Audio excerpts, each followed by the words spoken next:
नमस्कार, आप देख रहे हैं बोले भारत। यूपी की सुर्खियों पर चर्चा करने के लिए हम एक बार फिर से हाजिर हो गए हैं। मैं हूं प्रज्ञा राय और मेरे साथ मौजूद है मनीष जी। नमस्कार। तो चलिए शुरू करते हैं। तो मनीष जी, यूपी के डीजीपी को लेकर क्या सरगर्मी चल रही है? प्रज्ञा, इसी मुद्दे पर आज हम लंबी बातचीत करेंगे। वैसे तो इस बुलेटिन में हम ढेर सारी खबरों को लेते हैं, लेकिन आज यूपी के नए डीजीपी को लेकर क्या सरगर्मी चल रही है, इस पे ज़्यादा बात करेंगे। यूपी को अगले कुछ घंटों में एक अस्थाई डीजीपी मिल जाएगा। अभी तक पिछले 4 सालों से ये काम एक्टिंग डीजीपी के जरिए चल रहा था। क्या 4 सालों के बाद ही सही, लेकिन उत्तर प्रदेश को डीजीपी के पद पर किसी अस्थाई नियुक्ति की जो कमी खल रही थी वो पूरी हो जाएगी? क्या राजीव कृष्णा को ही अस्थाई डीजीपी के तौर पर योगी सरकार अपॉइंट कर देगी?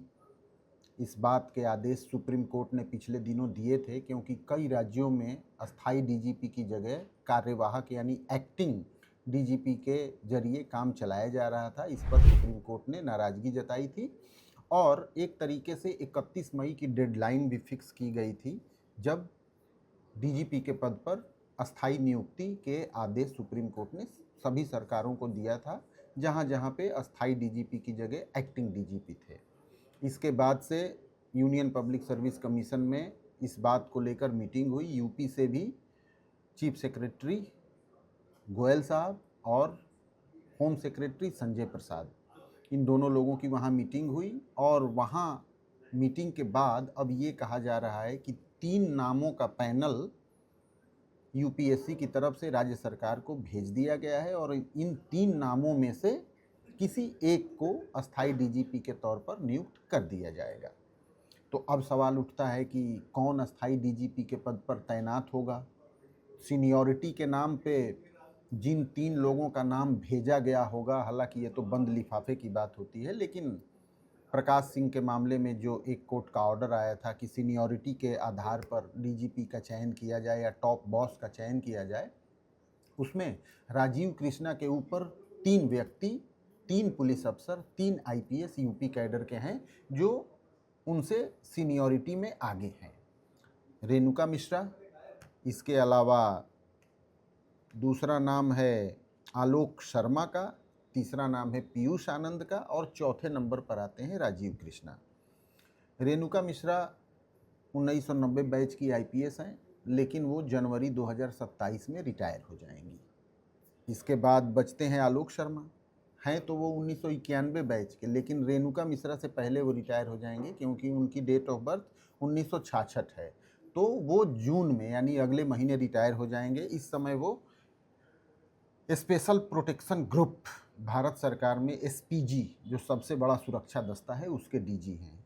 इनके बाद सीनियरिटी लिस्ट में आते हैं पीयूष आनंद, ये भी 1991 बैच के हैं, और राजीव कृष्णा 1991 बैच के हैं। तो चूंकि रेणुका मिश्रा के रिटायरमेंट में 6 महीने के लगभग का ही समय है और आलोक शर्मा हाल में ही रिटायर हो जाएंगे, तो 4 नामों में से 2 नाम तो वैसे ही फाइट से बाहर हो गए, रेणुका मिश्रा और आलोक शर्मा। बचे पीयूष आनंद और राजीव शर्मा। पीयूष आनंद इन दिनों भारत सरकार में एनडीआरएफ के डीजी हैं।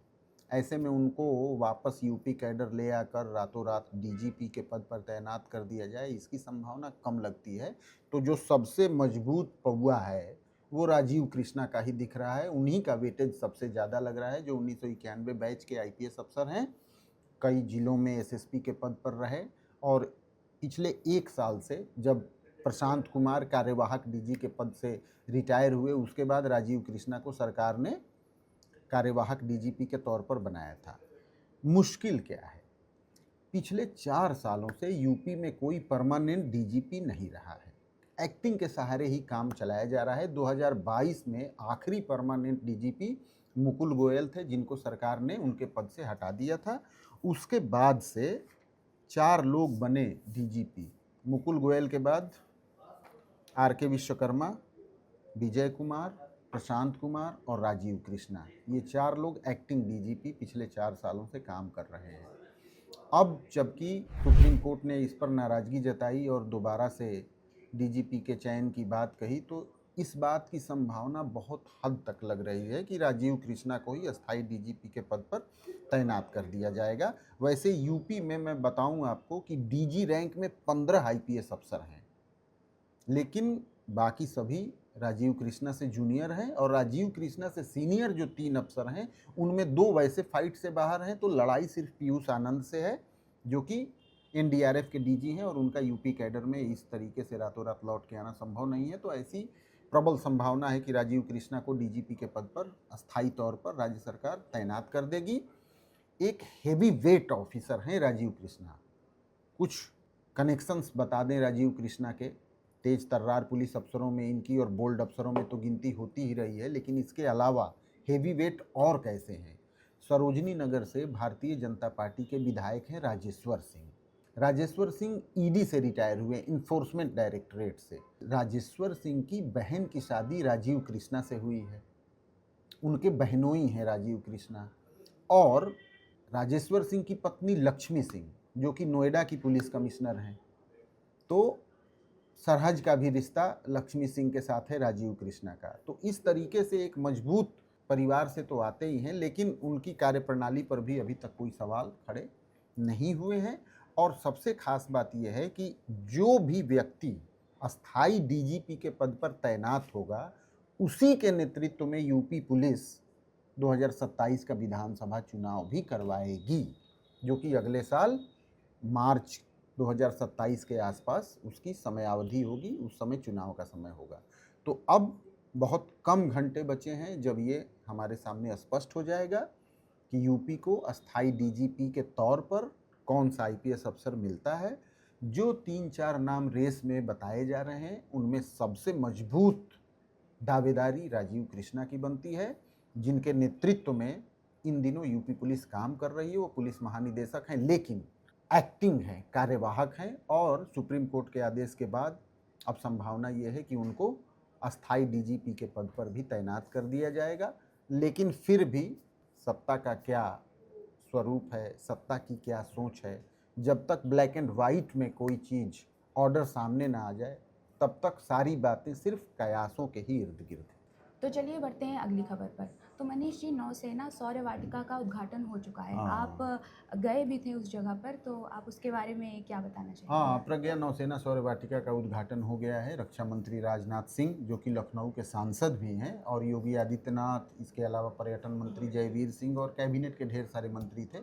जयवीर सिंह का नाम मैंने इसलिए अलग से लिया क्योंकि इस वाटिका का निर्माण जो है वो पर्यटन विभाग ने नौसेना के साथ मिलकर किया है।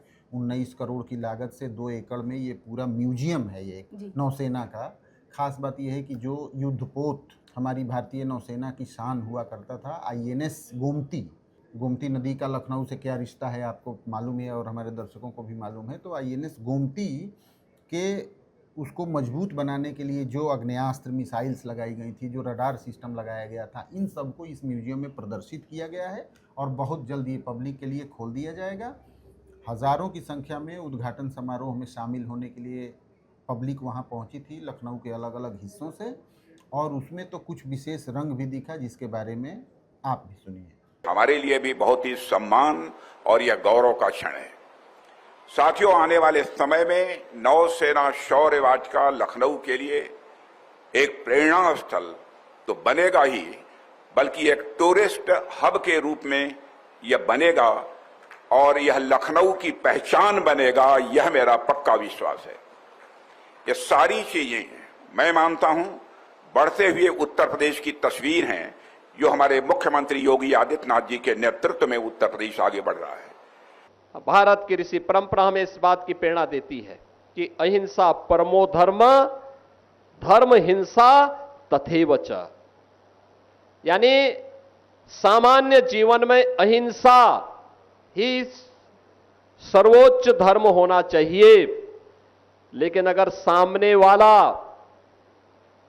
सामने वाला देश और समाज की सुरक्षा के लिए खतरा है तो उसके लिए अहिंसा नहीं चल सकती है, उसके लिए तो हिंसा ही हमें अंततः अपनानी पड़ेगी। और देश के दुश्मन के लिए यही हमारा धर्म भी है और वही भारतीय सेना पूरी मजबूती के साथ करती है। और उसी मजबूती के साथ एक नई प्रेरणा के केंद्र के रूप में अब लखनऊ में एक तरफ राष्ट्र प्रेरणा स्थल, जिसका उद्घाटन आदरणीय प्रधानमंत्री जी और आदरणीय रक्षा मंत्री जी ने 25 दिसंबर को किया था, और यहां पर नौसेना म्यूजियम के रूप में भारतीय सेना के शौर्य और पराक्रम का एक अद्भुत केंद्र यहां पर हमें प्राप्त हुआ है।